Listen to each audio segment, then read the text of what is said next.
Luhut Binsar Panjaitan mengatakan bahwa RI telah melakukan komunikasi dengan Beijing untuk penanganan pandemi COVID-19.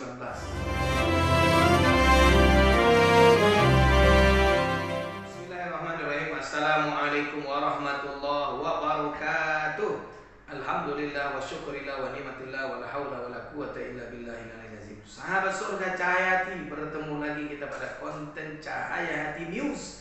Berita yang dinanti-nantikan oleh para sahabat-sahabat Cahaya Hati yang sesuai dengan sunnah Nabi. Kul al-haqqu law kana murra. Katakan kebenaran itu walaupun pahit. Subhanallah. Dari Keuangan News.id, LBP Luhut Binsar Panjaitan menyebut Tiongkok akan menangani pandemi COVID-19 di Indonesia. Ada apa beliau mengatakan ini? Apa sudah tidak ada kualitas Dinas Kesehatan? Apa sudah tidak ada kualitas Menteri Kesehatan Indonesia untuk menangani? Kenapa kok disebut-sebut pula Tiongkok akan menangani pandemi COVID-19 di Indonesia? Ada apa? Agar TKA asing bisa masukkah atau bagaimana? Yuk kita dengarkan sahabatku. News ID, Keuangan News ID. Pemerintah jelas mengalami kewalahan dalam mencari strategi untuk menyelesaikan lonjakan pandemi COVID-19 di Indonesia. Koordinator PPKM Darurat Jawa Bali, Luhut Binsar Panjaitan mengatakan bahwa RI telah melakukan komunikasi dengan Beijing untuk penanganan pandemi COVID-19. Kita sudah komunikasikan dengan Singapura, kita komunikasikan juga dengan Tiongkok, lalu dengan sumber-sumber lainnya secara komprehensif semuanya sudah dilakukan. Kata Luhut saat menyampaikan keterangan pers secara virtual Selasa 6 Juli. Apa yang ia sampaikan sekaligus menilai jika adanya kasus harian terus meningkat. Hal ini kata Menko Maritim tersebut merupakan skenario terburuk jika kasus harian mencapai 40-50 ribu jiwa. Kalau ada yang bilang semua tidak terkendali, sangat tidak benar. Bahwa ada masalah, sangat banyak masalah. Tapi masalah ini saya kira satu persatu diselesaikan dengan baik, sambungnya. Ia juga menambahkan bahwa masalah penanganan pandemi ini butuh kerjasama semua pihak. Ia pun mengatakan pemerintah sudah mengerahkan segala sumber daya termasuk kebutuhan medis bagi para pasien. Jangan underestimate, meremehkan Indonesia. Tidak bisa atasi masalah COVID-19. Kalau kasus lebih dari 40-50 ribu, kita akan buat skenario siapa yang akan kita minta tolong. Sudah mulai approach tutupnya. Masya Allah. Kalau tidak mau diremehkan, kenapa tidak bisa mengatasinya? Andaikan dari pertama penguasa mau melakukan lockdown, tutup semua TKA asing masuk, ini PPKM dilakukan, kemudian PSBB dilakukan. Agar apa? Menghemat biaya, menghemat dana. Tapi TKA asing bolak-balik masuk, baik dari Cina maupun dari Indonesia. Pusat di mana kali pertama virus itu melunjak, virus itu datang.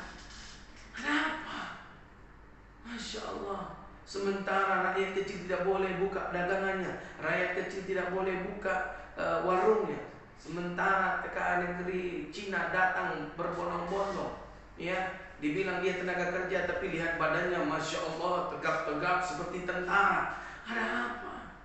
Masya Allah, luar biasa sahabat yang dirahmati Allah Subhanahu wa ta'ala. Maka oleh sebab itu sahabatku yang dirahmati Allah Subhanahu wa ta'ala, mari sama-sama sahabatku kita belajar, ya. Mungkin inikah yang dikatakan oleh Nabi Muhammad itu betul, yaitu fenomena akhir zaman. Apa kata Nabi Muhammad SAW? Sayati zaman alam nasi sanawati khadda'at. Nanti akan datang suatu akhir zaman kepada umatku, kepada para manusia, yaitu tahun-tahun yang penuh dengan penipuan.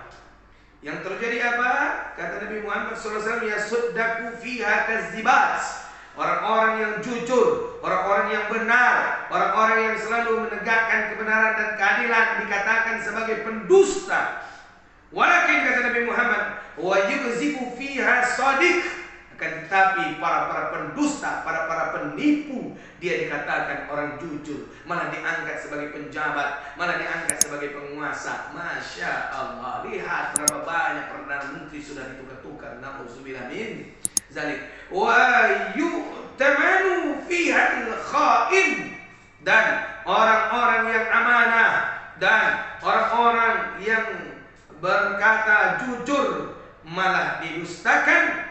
Dan kemudian kata Nabi Muhammad SAW, wa yukhawunu fiha al-amin, akan tetapi orang-orang yang pengkhianat dikatakan dipercaya dan dikatakan mereka amanah. Masya Allah. Dan dianggap orang-orang yang justru amanah dianggap sebagai pengkhianat. Na'udzubillah min dzalik.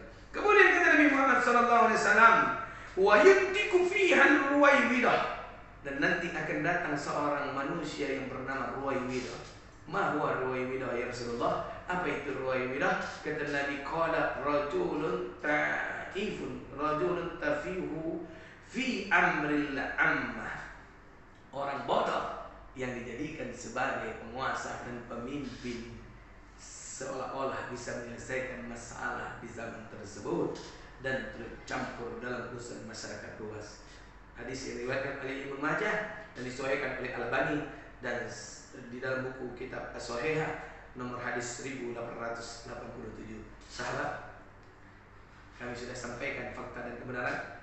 Berarti saat ini kita sudah berada di ambang akhir zaman, maka persiapkan diri kita. Ya ayyuhallazina amanu taqullaha wa kunu mashodiqin. Caranya, yang pertama kata Allah, wahai orang-orang beriman, semakin dekatlah engkau kepadaku dan selalulah engkau bersama orang-orang yang jujur, yang baik, yang benar, yang terus menegakkan keadilan dan kebenaran.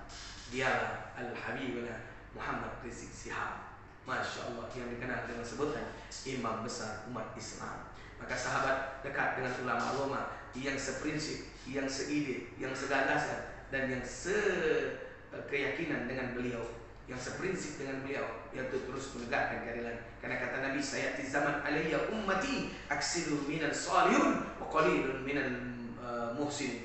Banyak orang-orang yang soleh, akan tetapi sedikit orang-orang yang berbuat baik. Wa ya'muruna bil ma'ruf wa yanhauna 'anil munkar. Hanya sedikit orang yang mengajak pada kebaikan dan yang mencegah perbuatan keji dan munkar tersebut.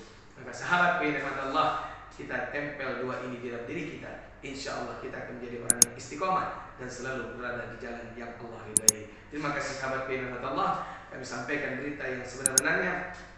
Sahabatku yang bisa menilainya. Assalamualaikum warahmatullahi wabarakatuh.